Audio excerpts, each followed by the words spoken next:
तो last turn पे अपन बात कर रहे थे वुड्स रिएक्शन के बारे में। आप ध्यान से समझना सारी चीजों को। वुड्स रिएक्शन के बारे में बात कर रहे थे। मैं आपको थोड़ा रिव्यू करा देता हूं। कोई भी अल्काइल हैलाइड होता है आपके पास, एनी अल्काइल हैलाइड, लेकिन कहानी क्या है इस अल्काइल हैलाइड की कि भैया ये 2 डिग्री से ज्यादा नहीं होना चाहिए। अप टू 2 डिग्री, मतलब जो मैकेनिज्म आप अप्लाई करना जा रहे हो वो 2 डिग्री तक का अल्काइल हैलाइड होना चाहिए। ठीक है। रिएजेंट हम क्या डालते हैं इसमें? Sodium dry ether. सोडियम का क्या काम है? ऑर्गेनिक केमिस्ट्री में जब भी मेटल दिख जाए तो मेटल का काम होता है इलेक्ट्रॉन डोनेट करने का, तो सोडियम इलेक्ट्रॉन डोनेट करता है। ईथर क्या करता है? इसको स्टेबलाइज करता है, जो Na+ बनता है। यहां से आप क्या बना लेते हो? R- बना लेते हो। ये R- अपने जैसे अल्काइल हैलाइड के ऊपर अटैक करता है और X को बाहर निकाल देता है। ये रिएक्शन यहां से बन जाती है न्यूक्लियोफिलिक सब्स्टिट्यूशन रिएक्शन। यहां से ये बन जाती है न्यूक्लियोफिलिक सब्स्टिट्यूशन रिएक्शन। ये बन जाती है न्यूक्लियोफिलिक सब्स्टिट्यूशन रिएक्शन और आपका प्रोडक्ट बन जाता है RR बोले तो सिमेट्रिकल एल्केन बनेगा। सिमेट्रिकल एल्केन आपको देखने को मिलेगा, मतलब डाइमेराइज होगा, एल्केन आपको देखने को मिलेगा। एक और मैकेनिज्म थी कि भैया सोडियम एक को एक ही इलेक्ट्रॉन दे रहा है तो 2 R रेडिकल बना दिए, ये कंबाइन कर गए। ये मैकेनिज्म तब दिमाग में आई जब साथ में एल्कीन बन रही थी। ये भी सिमेट्रिकल है, एल्कीन बन रही थी। अगर आप 3 डिग्री का अल्काइल हैलाइड ले लेते हो, अगर आपने 3 डिग्री का अल्काइल हैलाइड ले लिया तो अगर इसमें मैं सोडियम ईथर डाल दूं तो इसमें रूम टेम्परेचर पर ही आप डिस्प्रोपोर्शनेशन कराते हो। मैंने पहले बताया था आपको बेसिक ऑर्गेनिक केमिस्ट्री में भी, डिस्प्रोपोर्शनेशन का मतलब इसका H निकाल दो, इसका यहां से X निकाल दो, और सामने वाला जो है यहां पर आ जाएगा आपका पॉजिटिव चार्ज, यहां पर नेगेटिव चार्ज, तो ये तो बन जाएगी एल्कीन, ये तो बन जाएगी एल्कीन, और ये H- जिस दूसरे को मिलेगा उसका X बाहर निकल जाएगा और उसका हो जाएगा एल्केन। ये रिएक्शन हो गई हमारी डिस्प्रपोर्शनेशन, यानी एक का हाइड्रोजन निकला और दूसरे को हाइड्रोजन मिल गया। तो अगर आपका सबस्ट्रेट 3 डिग्री का है तब आपको डिस्प्रपोर्शनेशन करा देना है। लेकिन अगर जो हमारा सबस्ट्रेट है वो है अप टू 2 डिग्री, अगर हमारा सबस्ट्रेट अप टू 2 डिग्री है, सबस्ट्रेट अप टू 2 डिग्री है, तो अगर आप इसे रूम टेम्परेचर पर, लो टेम्परेचर पर कराओगे तब ही वुड्स देगा ये, तब तो सब्स्टिट्यूशन एल्केन बनेगी और यानी ये डाइमेराइजेशन होगा। और अगर इसे आप हाई टेम्परेचर पर कराओगे तो यहां से डिस्प्रपोर्शनेशन आपको देखने को मिलेगा। और डिस्प्रपोर्शनेशन कैसे होता है वो मैं आपको बता चुका हूं बेसिक ऑर्गेनिक केमिस्ट्री में। ये एक बार आप उसका लिख लीजिए, क्या बोलते हैं, समरी वुड्स रिएक्शन की जो आपने अब तक पढ़ी वो लिख लीजिए। ठीक है। अब आप देखो, ये तो है आपकी इंटरमोलिकुलर वुड्स जिसकी आपने समरी करी। अब एक होती है इंट्रामोलिकुलर वुड्स, इंट्रामोलिकुलर वुड्स, एक होती है हमारी इंट्रामोलिकुलर वुड्स। इसमें क्या होता है कि मॉलिक्यूल के अंदर ही 2 हैलोजन हैं, जैसे आजू बाजू में अगर लगे हुए हैं, जैसे ये है मेरे पास, इसे हम बोलते हैं विसिनल डाइहैलाइड, इसे हम नाम दे देते हैं विसिनल डाइहैलाइड। ये है मेरे पास। अगर मैं इसमें सोडियम ईथर डाल दूं तो आप देखिए क्या करेंगे, दोनों हैलोजन हटा करके आजू बाजू में रेडिकल बना लोगे और इनका क्या कर दोगे, कॉम्बिनेशन करके आपने क्या बना देना है, एल्कीन बना देना है। विसिनल डाइहैलाइड से आपको क्या बना देना है, एल्केन बना देना है। अगर जेमिनल डाइहैलाइड आ जाए, अगर जेमिनल डाइहैलाइड आ जाए, इसमें आपने सोडियम ईथर कर दिया तो 2 रेडिकल बना के इसे डाइमेराइज कर देना। और अगर इसे कहते हैं जेमिनल डाइहैलाइड, एक ही कार्बन पर 2 जुड़े हो, जेमिनल कहलाता है, ये जेमिनल डाइहैलाइड कहलाता है। और अगर 3 क्लोरीन आपने जोड़ दिए, 3 हैलोजन आपने जोड़ दिए, बताओ यहां से गैस करो क्या बनेगा, यहां से क्या बनेगा, यहां से ट्रिपल बॉन्ड हो जाएगा, यहां से क्या हो जाएगा, triple bond, HC triply bonded CH। जैसे आपने वुड्स करी वैसे ही अदर रिएक्शन भी हैं जो वुड्स जैसी हैं। अदर रिएक्शंस लाइक वुड्स, जैसे अगर आप कोई एरोमेटिक हैलाइड ले लो, कोई आप एरोमेटिक हैलाइड ले लो, इसमें सोडियम ईथर डाल दो तो भी ये डाइमेराइज हो जाता है। एरोमेटिक हैलाइड डाइमेराइज हो जाता है। इसे हम फिटिग रिएक्शन कहते हैं। क्या कहते हैं? फिटिग रिएक्शन। और अगर मैं एरोमेटिक हैलाइड के साथ एल्काइल हैलाइड लूं और वही सोडियम ईथर में इसमें डाल दूं तो ये और ये दोनों जुड़ जाएंगे। बताओ इसे क्या कहना चाहिए? वुड्स का पार्ट है, फिटिंग का पार्ट है, तो इसे क्या कहना चाहिए? इसे हम कहते हैं वुड्स फिटिंग रिएक्शन, क्योंकि एक वुड्स था और दोनों ने मिलकर के प्रोडक्ट बनाए। Wurtz Fittig reaction, Wurtz Fittig reaction ये कहलाती है। ऐसे ही आप कोई भी अल्काइल हैलाइड ले लो, एक और लिख रहा हूं, कोई भी अल्काइल हैलाइड ले लीजिए आप, इसमें कॉपर हीट डाल दोगे तो भी आरआर बन जाएगा। कोई भी मेटल हीट कर दो, कोई भी अल्काइल हैलाइड है, कोई भी मेटल कर दो, मेटल का काम होता है इलेक्ट्रॉन देने का, तो ये आरआर बन जाएगा। लिख लीजिए आप फटाफट, तेज गति से लिखिए।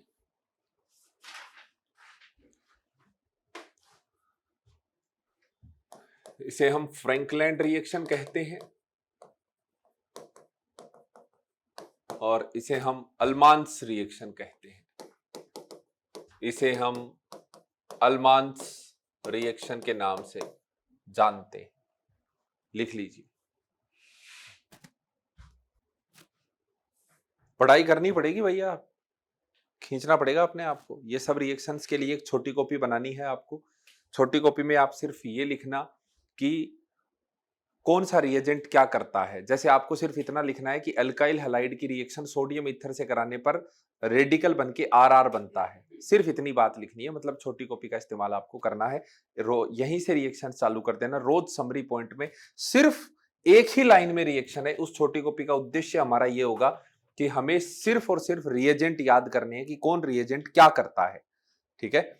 और बाकी मैंने जो ऑक्सीडाइजिंग और reducing agent basic organic chemistry में कराए हैं वो भैया बहुत ज्यादा इंपॉर्टेंट है, याद करने हैं, रट लेने हैं वो।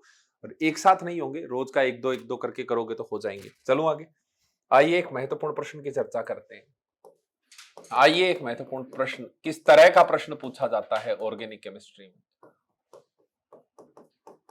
किस तरह का प्रश्न आपसे पूछा जाता है?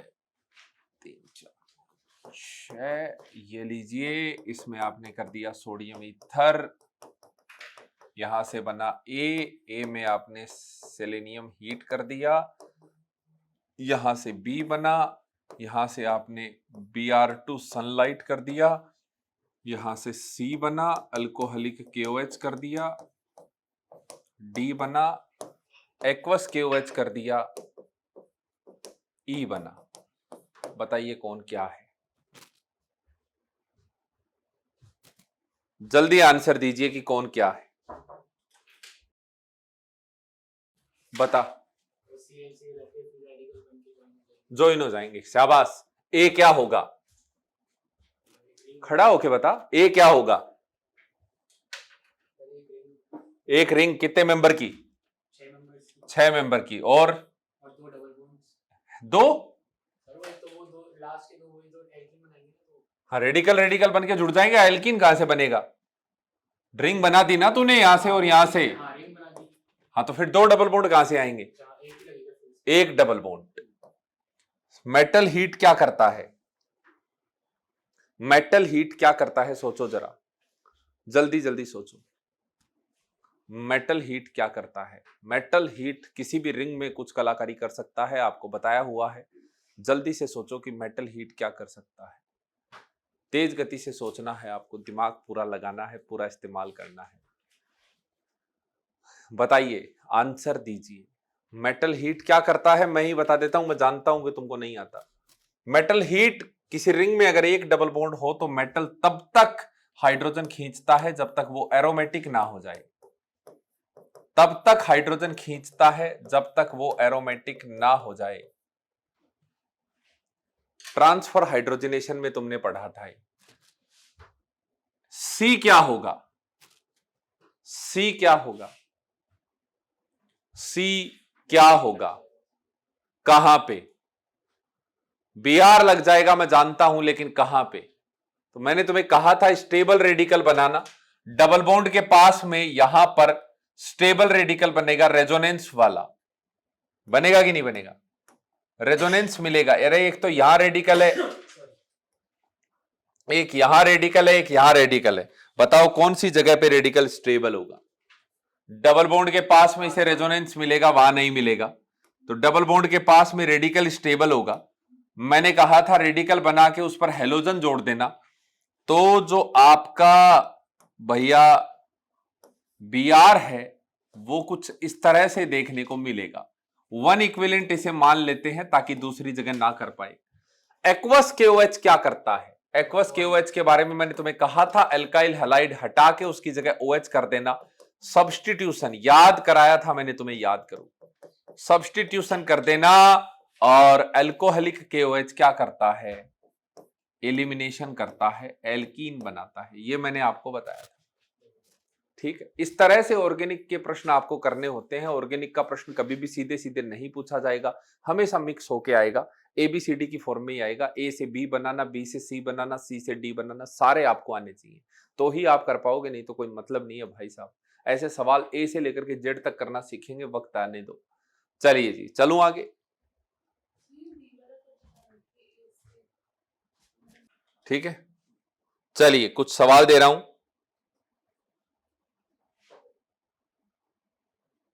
ये लीजिए,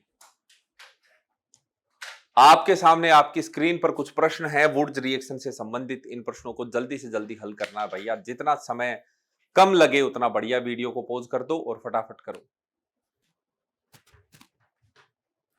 आओ देखो, देखो जरा ध्यान से। अब पहले में तो कुछ है ही नहीं, सिंपल है बिल्कुल।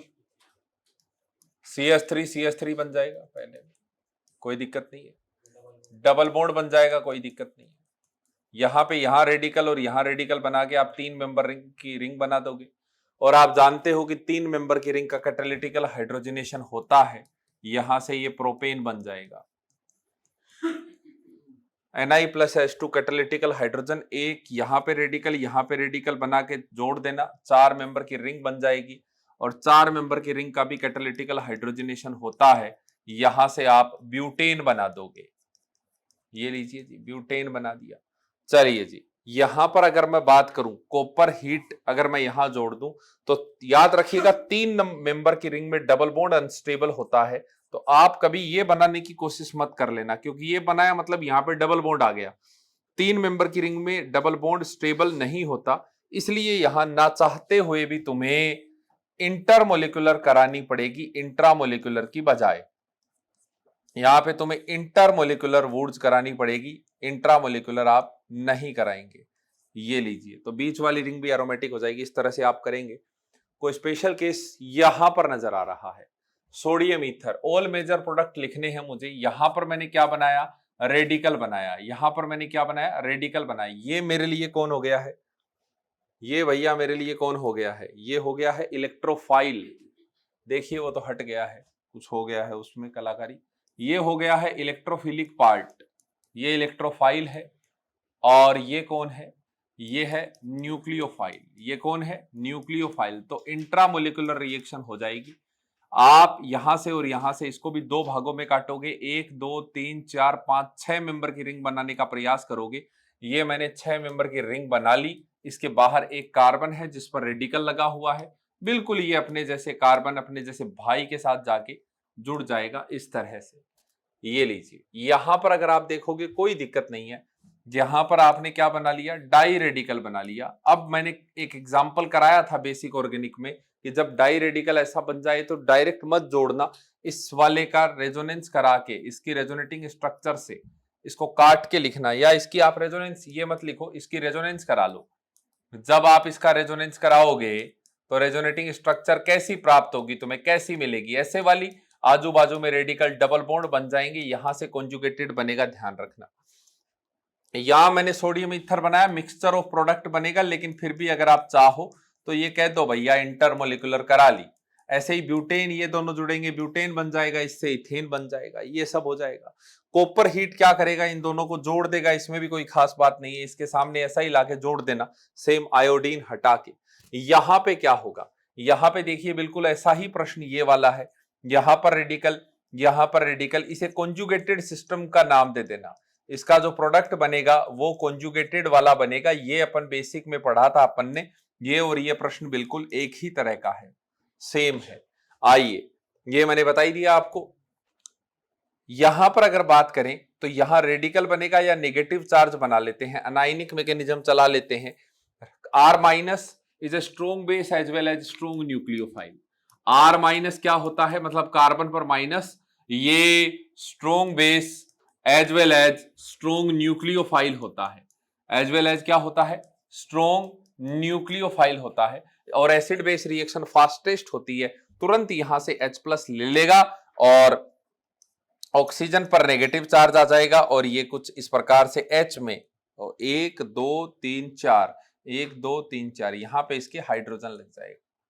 ये कुछ स्पेशल एग्जाम्पल हैं, महत्वपूर्ण एग्जाम्पल हैं। सारे एग्जाम्पल्स को लिखिए, सारे एग्जाम्पल्स को आप चाहो तो मैं इनके आंसर्स आपको, आंसर्स तो नहीं है मेरे पास, आंसर्स तो मेरे पास नहीं है, आपको ही मैनेज करने पड़ेंगे। चलिए जी, चलें आगे। तो ये हैं हमारे कुछ प्रोडक्ट्स। आइए देखिए, देखो जरा ध्यान से, मैं एक बार फिर दिखा देता हूं आपको शीट। आप बता देना कौन से एग्जाम्पल में डाउट है, मैं उसी एग्जाम्पल को वापस डिस्कस कर दूंगा।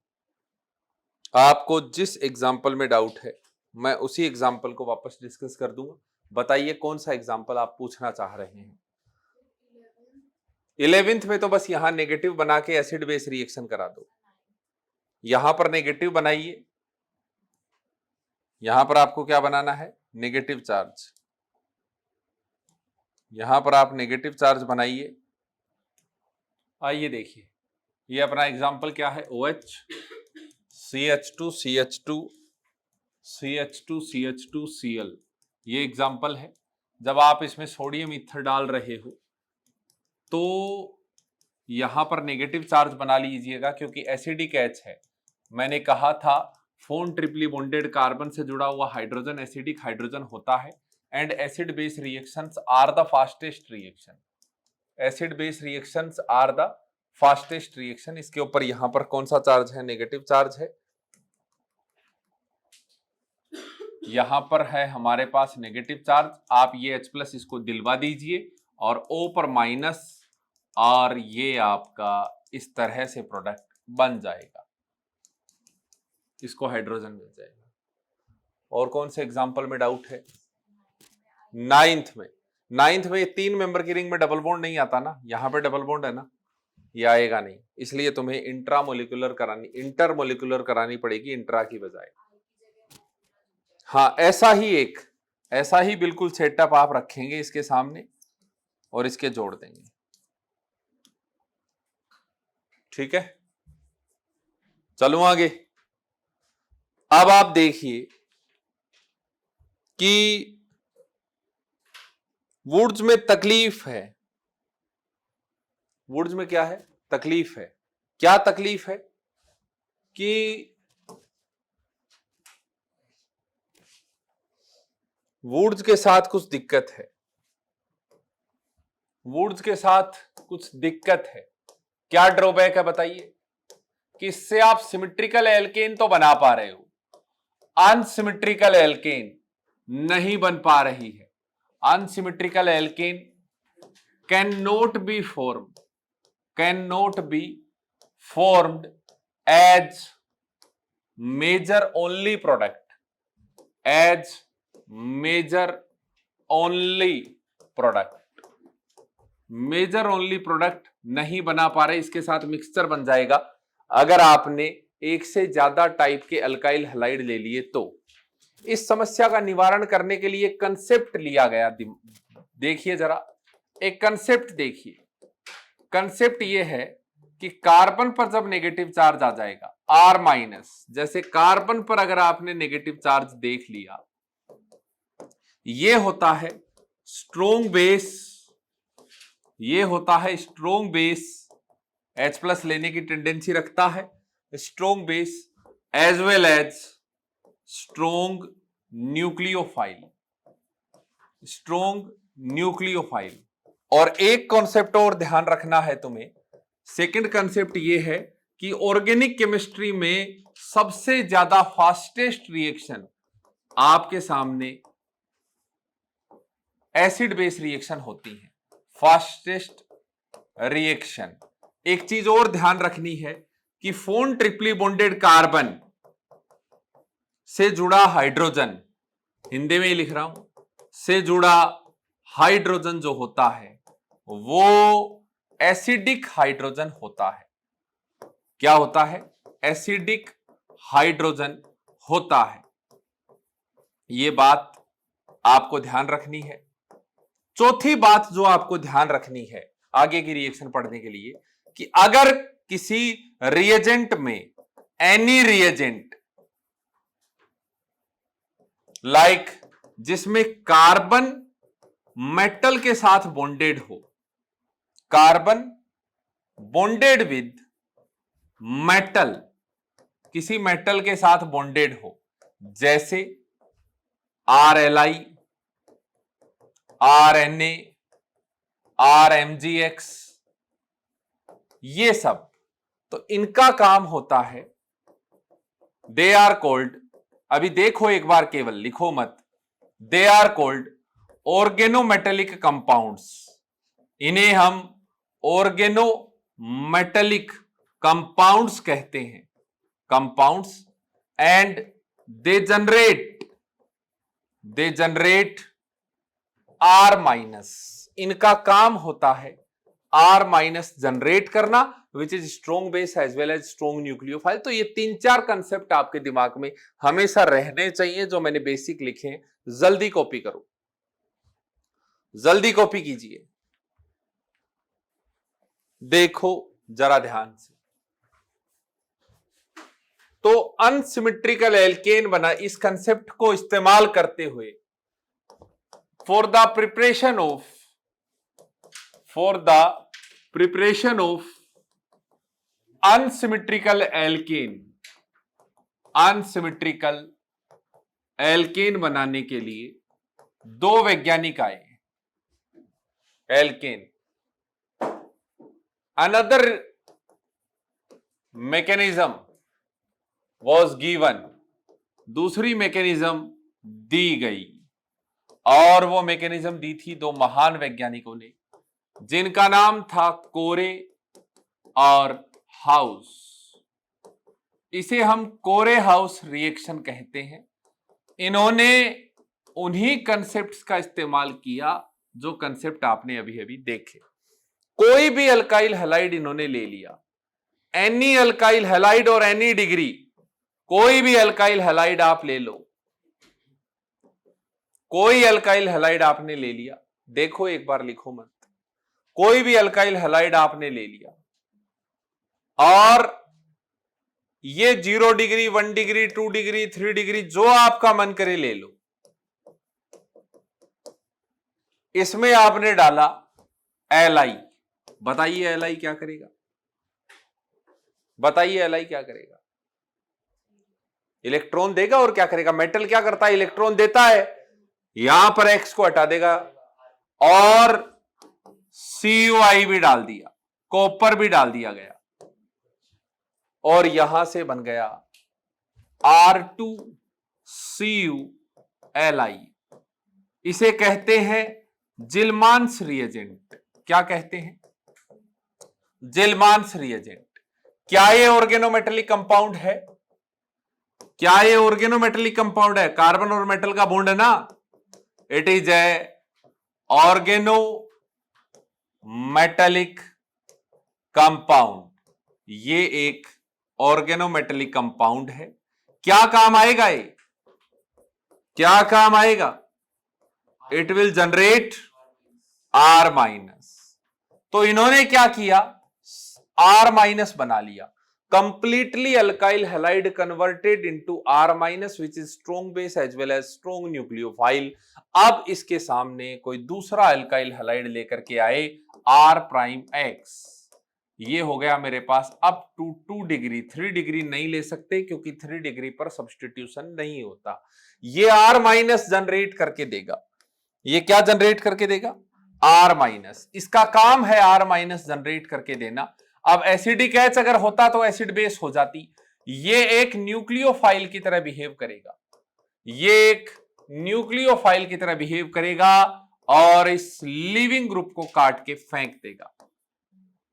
आर आर प्राइम बन जाएगा। मैं फिर कह रहा हूं कि अटैक करने वाला 3 डिग्री हो सकता है, पर जिस पर अटैक हो रहा है वो 3 डिग्री नहीं हो सकता। इस बात का ध्यान रखिएगा। यानी ये वाला जो अटैकिंग स्पीसीज है मे बी अप टू, हालांकि आर माइनस बन रहा है, आर माइनस 3 डिग्री का बहुत कम स्टेबल होगा। जो रेट है इसके केस में वो 0 डिग्री की सबसे ज्यादा होगी, फिर 1 डिग्री 2 डिग्री 3 डिग्री की रेट कम होगी, पर हम इनकार नहीं कर सकते कि R माइनस 3 डिग्री का बनेगा ही नहीं। ये 3 डिग्री तक एक्सेप्टेबल है, लेकिन ये 2 डिग्री तक ही रहेगा। दैट इज कोरे हाउस रिएक्शन। लिख लीजिए आप, मैकेनिज्म ऑफ कोरे हाउस, मैकेनिज्म ऑफ कोरे हाउस।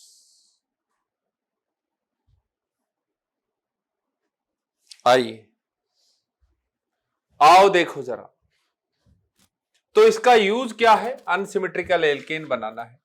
अब आपसे पूछा जाए आइडेंटिफाई, आइडेंटिफाई प्रोडक्ट, मान लो ऐसा कुछ है, प्रोडक्ट बनाइए। मैं प्रश्न दे रहा हूं आपको, मैं आपको प्रश्न दे रहा हूं, आप मुझे जल्दी जल्दी उत्तर करके बताइए। आप मुझे जल्दी जल्दी उत्तर करके बताइए।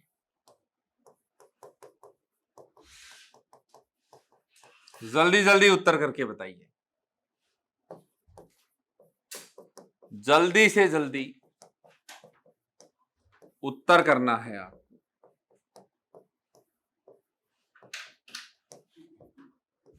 चलिए जी,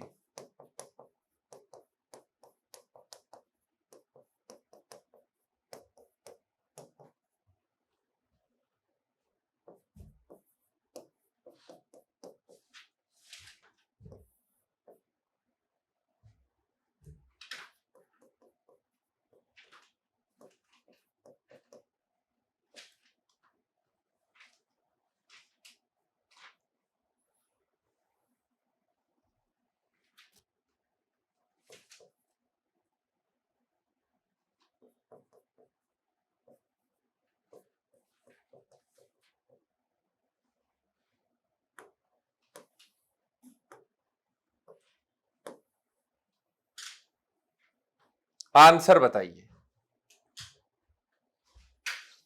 आप इसका आंसर बताएं तेजी से। चलिए जी, आइए देखिए, ये क्या करेगा? ये यहां पर नेगेटिव बना देगा क्या? यहां पर ये नेगेटिव बना देगा और ये नेगेटिव इस पर अटैक करके इसको बाहर निकाल देगा, और आपको जो प्रोडक्ट यहां से देखने को मिलेगा क्या वो यही होगा? पहचानिए इसे, क्या वो यही होगा? यही होगा, बिल्कुल। ए जिलमान रिएजेंट R2CuLi, इसको R मान लो, R2CuLi। यहां से अगर बात करोगे तो CH3CH2 माइनस बन जाएगा, यही बनेगा। R2CuLi मान ले तो इसको R मान ले, क्या हो गया? जनरेट तो यही करेगा। अरे भैया, मैंने तो वो मान लिया जो जनरेट करेगा, तुम पूरा लिख लो, CH3CH2 का होल 2 CuLi। काम तो इसका यही जनरेट करना है ना। क्या ये इसके ऊपर अटैक मार देगा? नहीं मारेगा, फर्दर एक्शन नहीं होगी। तो आपको ऐसा कुछ दिखा के भी पूछ सकते हैं कि बताइए इसके रिएक्टेंट ये होंगे या इसके रिएक्टेंट ये होंगे, ऐसा भी प्रश्न आपसे पूछा जा सकता है। तो आप इसके रिएक्टेंट कौन से बताओगे? ये 3 डिग्री अटैक कर सकता है पर 3 डिग्री पर अटैक नहीं हो सकता, इस बात का ध्यान रखना होगा आपको, ठीक है। हाँ जी, 3 डिग्री पर अटैक नहीं हो सकता, तो इसके रिएक्टेंट अगर आपसे पूछ लिए जाएं तो आप ये बताएंगे, ठीक है। चलिए आगे चलते हैं। ये हो गई है हमारी कोरे हाउस रिएक्शन। एक छोटा प्रश्न मैं आपको दे देता हूं, मैं एक छोटा प्रश्न आपको दे देता हूं। चलिए जी,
चलिए जी, आंसर बताइए, कितनी देर में बता पाएंगे आप?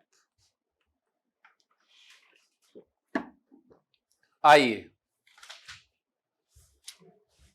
चलिए जी, आंसर करने का प्रयास करें। पहले तो ए तो वुड्स है, जोड़ दो, कोई दिक्कत नहीं है।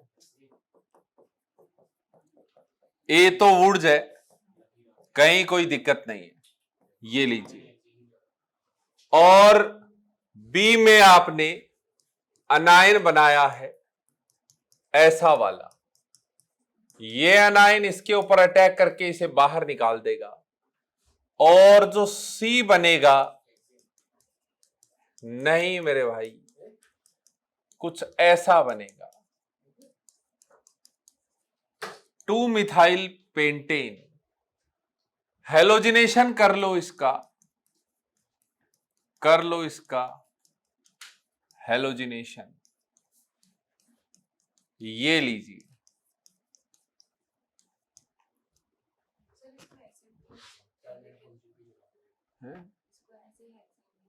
गलत हो जाएगा ना, नेगेटिव इसी के ऊपर अटैक मारेगा, जहां से मारेगा अटैक वहीं से तो जुड़ेगा। चलिए जी, आगे 3 डिग्री पर सब्स्टिट्यूशन होता नहीं है, होना तो क्या चाहिए था कि Cn माइनस जाता और Cl को हटा देता, तो यहां से आगे अब पूरा प्रोग्राम नो एक्शन वाला हो गया है, कोई भी काम आगे नहीं होगा, क्योंकि 3 डिग्री पर सब्स्टिट्यूशन होता नहीं है। हिसाब से क्या होना चाहिए था, हर जगह नो एक्शन। हिसाब से मैं ये क्यों लिख रहा था, और ये क्यों नो एक्शन हो गया, क्योंकि ये 3 डिग्री बन गया। हिसाब से होता क्या वो देखो, कोई भी अल्काइल अलाइड है अप टू 2 डिग्री, मैंने आपको कहा था कि अगर आप Cn माइनस HCl ले लेते हो तो ये RCN बन जाएगा। क्या मैंने ऐसा कहा था? अगर इसकी रिएक्शन SnCl2HCl के साथ करा दूं तो क्या होगा? स्टीफन सुन कल तू साइनाइड ले आना। अगर मैं इसका हाइड्रोलिसिस करा दूं तो इससे क्या बन जाएगा? कार्बोक्सिलिक एसिड बन जाता है, ये मैंने सिखा दिया था। और अगर इसकी रिएक्शन NaOH के साथ करा दी जाए तो एसिड बेस रिएक्शन होके सोल्ट बन जाएगा। ये मैं चाहता था कि तुम्हें आए, जो कि तुम्हें बिल्कुल भी नहीं आ रहा। लिख लो, 3 डिग्री पर सब्स्टिट्यूशन हो नहीं सकता, मगर ये हो न सका। अब हम सीखेंगे कार्बोक्सिलिक एसिड से एल्कीन कैसे बनाई जाती है। आइए देखिए, देखो जरा ध्यान से। एक दो बातें समझिए आप यहीं से डायरेक्ट, समय की थोड़ी कमी है इसलिए। Formation of alkane by carboxylic acid, पहला हमारे पास कोल्बे इलेक्ट्रोलिसिस। लेकिन कोल्बे इलेक्ट्रोलिसिस समझने से पहले आपको दो तीन बातें समझनी होंगी। यह समझनी होगी कि जब भी आप किसी इलेक्ट्रोलाइट का इलेक्ट्रोलिसिस कराते हो तो वो कटायन और अनायन में टूट जाता है। कटायन कैथोड पर जाता है, अनायन एनोड पर जाता है। अनायन का ऑक्सीडेशन होता है, इलेक्ट्रॉन का रिमूवल ऑक्सीडेशन कहलाता है। कटायन इलेक्ट्रॉन लेता है और इलेक्ट्रॉन का एडिशन रिडक्शन कहलाता है। यानी कैटायन कैथोड पर जाता है और उसका रिडक्शन होता है, अनायन एनोड पर जाता है और उसका ऑक्सीडेशन होता है। ये बातें तुम्हें ध्यान रखनी है। और एक और बात ध्यान रखनी है, CO2 बेहद बहुत अच्छा, बहुत ही बेहतरीन लीविंग ग्रुप होता है, निकल जाता है चुपचाप। आइए देखिए, कैटायन कैथोड पर जाता है, इलेक्ट्रॉन रिमूव लेकर के रिडक्शन कर लेता है। अनायन एनोड पर जाता है, इलेक्ट्रॉन डोनेट करके ऑक्सीडेशन कर लेता है। CO2 बहुत ही अच्छा लिविंग ग्रुप है। एंड RO रेडिकल, ऑक्सीजन पर रेडिकल आ जाए, सेकंड मोस्ट इलेक्ट्रोनेगेटिव पर इलेक्ट्रॉन डेफिशिएंसी तुमने क्रिएट कर दी, हाईली अनस्टेबल हो जाएगा, ध्यान रखना। Least stable, then R radical. ये दो तीन कंसेप्ट आपको ध्यान रखना है। Sodium salt of carboxylic acid मिले तो ठीक, नहीं तो कार्बोक्सिलिक एसिड में NaOH डाल लेना, अपने आप वो sodium salt of carboxylic acid हो जाएगा। जब आप इलेक्ट्रोलिसिस करोगे तो Na+ और RCOO- बन जाएगा। ये बन गया। अब ये गया एनोड पर, एनोड पर जाके इलेक्ट्रॉन डोनेट कर दिया और रेडिकल बन गया, एक इलेक्ट्रॉन देते ही, और ये कहानी हो गई। ये RO रेडिकल अनस्टेबल है, तुरंत CO2 बाहर निकलने की स्थिति हुई, R रेडिकल बन गया और R रेडिकल कंबाइन करके RR बना गया। दो तीन खास बातें ध्यान रखोगे आप। यहां पर टेम्परेचर हाई नहीं है इस रिएक्शन का, इसलिए इसमें कभी भी डिस्प्रपोर्शनेशन मत करा देना। इसके पास एक और संभावना है, अगर ये अपने जैसे के साथ ना जुड़ पाए तो ये किसी और के इसके साथ जुड़ जाता है, और यहां पर जब ये R जुड़ जाएगा तो RCOOR क्या बन जाएगा, एस्टर बन जाएगा। यानी इस रिएक्शन में बाई प्रोडक्ट के रूप में एल्कीन नहीं बनती, इसमें बाई प्रोडक्ट के रूप में एस्टर बनता है। ये बात आपको ध्यान रखनी है। और मैं किस रिएक्शन की चर्चा कर रहा हूं, मैं कोल्बे इलेक्ट्रोलिसिस की चर्चा कर रहा हूं। आइए अभी दिखाते हैं आपको फिर से कोल्बे इलेक्ट्रोलिसिस, जो कि हमारा चला गया है कोल्बे इलेक्ट्रोलिसिस। ये लीजिए वापस आपके सामने, आपकी स्क्रीन पर, तेज गति से लिखिए। आओ देखो,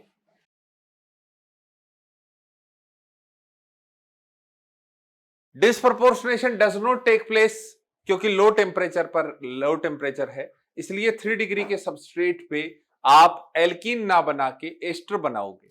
ठीक है, देखो जब भी आपने कार्बोक्सिलिक एसिड लिया, NaOH लिया, एसिड बेस रिएक्शन हो गई। अब आप इसका इलेक्ट्रोलिसिस करोगे, नेगेटिव आ जाएगा ऑक्सीजन पर और Na+ बन जाएगा। यहां तक चीज क्लियर है। आगे देखो, फोटो लो इसकी, स्क्रीनशॉट लो इसका, जल्दी से जल्दी अभी लिखवाएंगे।